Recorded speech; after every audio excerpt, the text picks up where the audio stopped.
Hello, അപ്പൊ ഇന്ന് നമ്മൾ അമ്മയുടെ സ്പെഷ്യൽ കോളിഫ്ലവർ ഫ്രൈ ആണ് ഉണ്ടാക്കുന്നത്. അപ്പൊ അതിൽ ഫസ്റ്റ് തന്നെ കഴുകി വെച്ച കോളിഫ്ലവറിൽ മഞ്ഞൾ, ഉപ്പ്, വെള്ളം ഒഴിച്ചിട്ട് അത് ചൂടാക്കുക. അതിനുശേഷം വെള്ളം വറ്റിച്ച ശേഷം അതൊരു പാത്രത്തിൽ മാറ്റി വെക്കുക. പിന്നെ ഒരു പാന് വെച്ച് അതിൽ കുറച്ച് വെളിച്ചെണ്ണ ഒഴിച്ച് നേരത്തെ കട്ട് ചെയ്ത് വെച്ച വെജിറ്റബിൾസ് ഒക്കെ അതിൽ നല്ലോണം ഫ്രൈ ചെയ്തെടുക്കുക. എല്ലാം കൂടെ ഒരുമിച്ച് തന്നെ ഫ്രൈ ചെയ്യുക. പിന്നെ അതിനുശേഷം നമ്മൾ കുറച്ച് ഉപ്പിടുക. ആവശ്യത്തിന് നേരത്തെ ഇട്ടത് മറ്റേ കോളിഫ്ലവറിൽ ഇട്ടല്ലോ, പിന്നെ ഇതിൽ ആവശ്യത്തിന് ഉപ്പിടുക. കുറച്ച് ഗരം മസാല, മഞ്ഞൾപ്പൊടി, പിന്നെ മുളക് പൊടി, പിന്നെ മല്ലിപ്പൊടി, അതൊക്കെ ഇട്ട് നല്ലോണം വഴറ്റിയെടുക്കുക.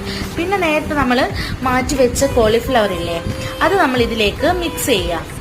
നല്ലോണം മിക്സ് ചെയ്യുക. അതിനുശേഷം കുറച്ച് വെള്ളവും കൂടെ വെച്ച് നമ്മളിത് മൂടി വെക്കുക. അപ്പോൾ അടിപൊളി ടേസ്റ്റ് ആയിരിക്കും ഗൈസ്. എല്ലാവരും ഇതൊന്ന് ട്രൈ ചെയ്ത് നോക്കണം. അമ്മൻ്റെ സ്പെഷ്യൽ റെസിപ്പിയാണ്. പിന്നെ നല്ല ചൂടോടെ പ്ലേറ്റിലേക്ക് സെർവ് ചെയ്യുക. എന്താണ് അമ്മൻ്റെ സ്പെഷ്യൽ കോളിഫ്ലവർ. എല്ലാവരും ഒന്ന് ട്രൈ ചെയ്യാം. ഞങ്ങളുടെ വീഡിയോ കാണാത്തവർ ലൈക്ക് ചെയ്യുക, സബ്സ്ക്രൈബ്